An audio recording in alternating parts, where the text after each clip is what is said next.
مرجھائے ہوئے چہرے آپ کے، ریجیکٹڈ آپ، کٹ پتلی آپ. ویسے ایک بات ہے کہ آپ کے تو ابھی میاں جاوید لطیف صاحب، محسن صاحب آئے ہوئے تھے ہمارے پروگرام میں، وہ کہہ رہے تھے ہم کٹ پتلی ہیں.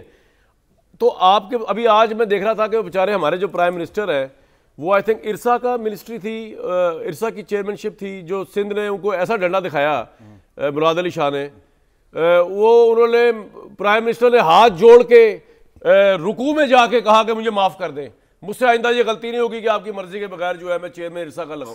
یار کیا آپ لوگوں کی سیاسی اس وقت قد و قامت ہے؟ لوگ آپ کو کٹ پتلی کہہ رہے ہیں، کس طرح آپ ڈیلیور کریں گے؟ کیا آپ کی کریڈیبلٹی ہے سر؟ 3 حرف بھیجتے ایسے اقتدار کے اوپر، اس سے اچھا تو کسی ایم این اے کو پرائم منسٹر بنا دیتے شہباز صاحب کی جگہ.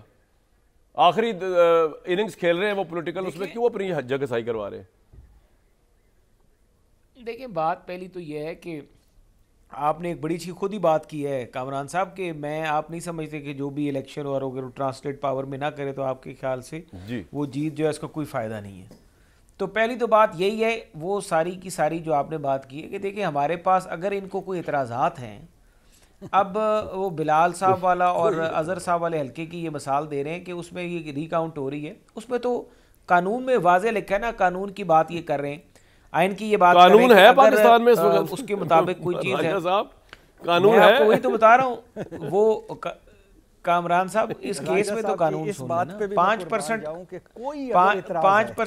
5% جو ہے نا، 5% اگر لکھا ہو قانون میں، لکھا ہے کہ 5% سے اگر آپ کا جو ڈفرنس ہے نا، وہ 5% کے بیچ میں جو آپ کا مارجن ہے ٹوٹل ووٹ جو کاسٹ ہوا ہے، تو آپ کی آپ کی دوبارہ سے اس کے بعد ہو سکتی ہے ری کاؤنٹ. اسی قانون کی بنیاد پہ ان کی ری کاؤنٹ ہوئی ہے. نارا صاحب کا ان کا ڈفرنس کتنا تھا؟ 5-6 ہزار کا ڈفرنس تھا، اور وہ 5% کے جو اندر تھا اس کے بیچ میں فال کرتا تھا. تو اس میں کیا غلط بات ہے؟ ان کے ساتھ تو زیادتی یہ ہوئی تھی کہ ان کو اس کے آر او نے ری کاؤنٹ نہیں دیا تھا.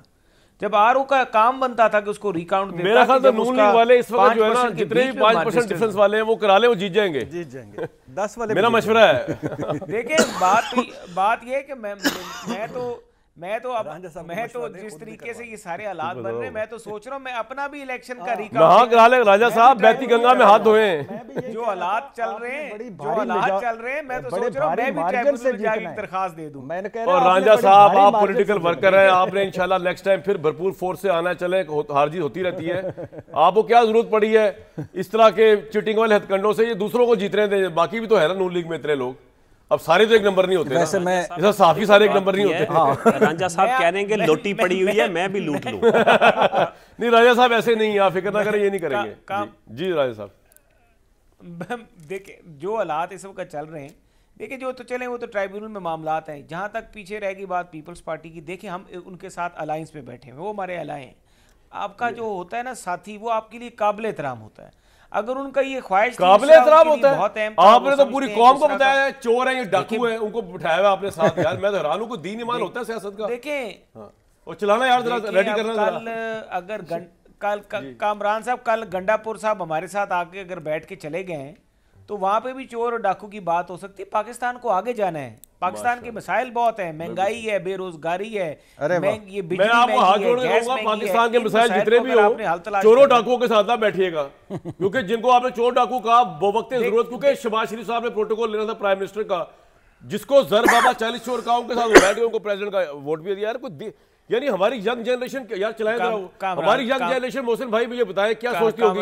کیا دین ایمان ہے ہمارے پولیٹیشنز کا یار؟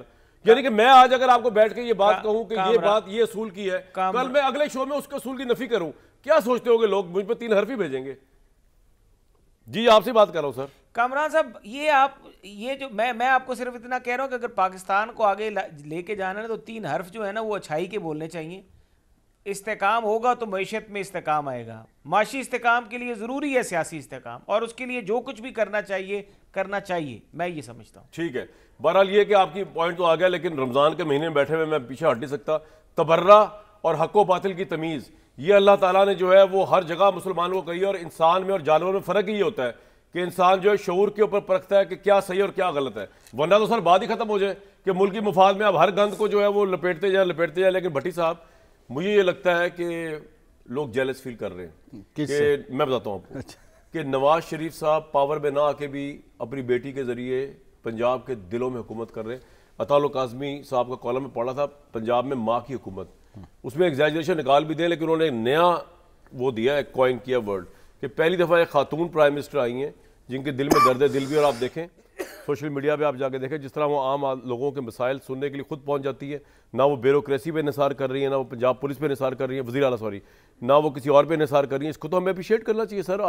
آٹا بک رہا ہے، مفت میں جا رہا ہے، جس کی تصویر بھی لگی ہو یار جا تو رہا ہے نا لوگوں خالی پیٹوں میں. اچھا جہاں لفظ اپریشیٹ کیا ہے نا، تو ایک تو اپریشیٹ کریں فوج کو ماشاءاللہ کہ یہ لڑی جا رہے ہیں اور لڑنا ہے انہوں نے. ابھی آگے یہ لڑائی لمبی ہے، چھوٹی نہیں ہے. کون لڑی جا رہے ہیں سر؟ یہ پولیٹیکل فورسز آپس میں الحمدللہ تو چور تو ڈاکو، تو چور تو ڈاکو. وہ آرمی چیف صاحب نکلے ہوئے ہیں پیسے لانے کے لیے، سرمایہ کاری لانے کے لیے، اور ملکوں سے تعلقات بہتر بنانے کے لیے. بزنس کونسل کا اجلاس ہو گیا، اورنگزیب صاحب آن بورڈ آ گئے ہیں. تو اور وہ زراعت اور وہ ٹیکنالوجی اور وہ سارا وہ بیچارے لگے ہوئے اور گالیاں بھی کھا رہے ہیں. دوسری بات اپریشیٹ کرنا چاہیے سعد رفیق صاحب کو، رانا ثناء اللہ کو، مصطفیٰ نواز کھوکر کو، حافظ نعیم کو، جنہوں نے اپنی ہار قبول کی، اور رانجھا صاحب جنہوں نے اپنی ہار قبول کی اور خوش دلی سے قبول کی. ری کاؤنٹنگ میں نہیں گئے، حالانکہ ری کاؤنٹنگ میں جاتے سارے جیت جاتے. تو تیسری بات یہ ہے کہ یہ چور ڈاکو آپ چھوڑ دیں. جب اس ملک کے سربراہ آصف علی زرداری ہیں سپریم کمانڈر، شہباز شریف وزیر اعظم ہیں، مریم نواز صاحبہ وزیر اعلیٰ ہیں، نواز شریف صاحب کی ساری سزائیں اہل و عیال کے سمیت سزائیں اور تاحیات نائلی ختم ہو چکی ہے. اسحاق ڈار صاحب خیر سے اب ہمارے خارجہ امور سنبھال رہے ہیں. 2 NRO لیے اور دیے جا چکے ہیں. میگا کرپشن سکینڈل کھو کھاتے چلے گئے ہیں. تو اب میرے خیال سے یہ 116 جیلوں کے دروازے کھول دیں. ان چھوٹے اور غریب اور چھوٹے ملزموں کو بھی اجازت دیں کہ یہ بھی نکلیں، رمضان بچوں کے ساتھ اپنے کے ساتھ کریں اور وہ نگہبان پیکج لیں اور جائیں. تیسری بات آپ نے جو کہا، نگہبان پیکج پہ بھی اعتراض ہے آپ کو؟ نہیں، میں تیسری بات ماں کا، آپ کا بلا شبہ ماں ہیں، اور ماں کے لیے میری کسی بھی ماں کے لیے میری جان قربان. کالم ہے پنجاب میں ماں. لیکن یاد رکھیں ماں معاف کرنے والی ہوتی ہے، ماں گلے لگانے والی ہوتی ہے، ماں سراپا محبت ہوتی ہے، ماں عفو درگزر کا منبع ہوتی ہے، ماں سراپا رحم ہوتی ہے، ماں انتقامی نہیں ہوتی، ماں بچوں میں تمیز نہیں کرتی، ماں ساروں کو لے کے چلتی ہے، ماں پورے گھر کو لے کے چلتی ہے. تو ماں بنے گی تو ویلکم. ایک چیز جو میں بھائی جان، میں اگر آپ کی اجازت ہو جناب، آپ اپنی ہمارا یہ ملک اس 10% کے لیے ہے، ہم سارے اس میں خواہ مخواہ ہیں. یہ 10% ہم خواہ مخواہ ہاں، یہ 10% جو کرنا چاہیں کریں. آپ اپنی بیٹی کو خاتون اول ڈکلیئر کرنا چاہتے ہیں کریں، یا باپ کو اپنے کو اعلیٰ ترین پروٹوکول دینا چاہتے ہیں دیں. آپ اپنی مرسڈیز کار کے 3.25 کروڑ کے ٹائروں، بلٹ پروف مرسڈیز کار کے 3.25 کروڑ کے ٹائروں پوشش کی میچنگ میں لگائیں، یا ہیلی کاپٹر پر دفتر آنے کا پلان بنائیں یا نہ آئیں. آپ سرکاری تھیلے پر والد صاحب کی تصویر لگائیں یا مخالفین کو پھینٹیاں چڑھائیں. آپ برانڈڈ جوتے، مہنگے کپڑے، ہیروں والی انگوٹھیاں پہن کر غربت پر لیکچر دیں، یا پوری میڈیا کی فوج گھروں میں اندر گھسا کر دروازے پر فرمائیں کہ میں اندر آ سکتی ہوں. آپ مگر یہ خدا کے لیے اب بس کر دیں، یہ انسانیت کی تذلیل نہ کریں. ہم بہت اوپر سے نیچے تک ہم بھکاری بن گئے ہیں. یہ راشن بیگ، یہ لمبی لائنیں اور یہ تصویر کھنچوانے کے بنا راشن بیگ نہ دینا. کوالٹی کی بات تو چھوڑ دیں جو راشن بیگ میں ہے. بھکاری پیدا کر رہے ہیں، ہمارے اوپر حکمران بھکاری ہیں، ہم نیچے قوم بھکاری ہے. کبھی اس ملک میں لنگر خانے کھل جاتے ہیں، یہ کوئی بری بات نہیں ہے، یہ وقتی ہوتا ہے. کبھی لنگر خانے، لیکن کون میں تو لنگر خانے پہ نہیں چلتی نا. کبھی پناہ گاہیں، کبھی بے نظیر انکم سپورٹس پروگرام، کبھی صدقے کے پیسے، کبھی زکاتیں، کبھی سستی روٹی، کبھی راشن پیک، کبھی رمضان پیک، کبھی سستے گھی، کبھی سستے آٹے.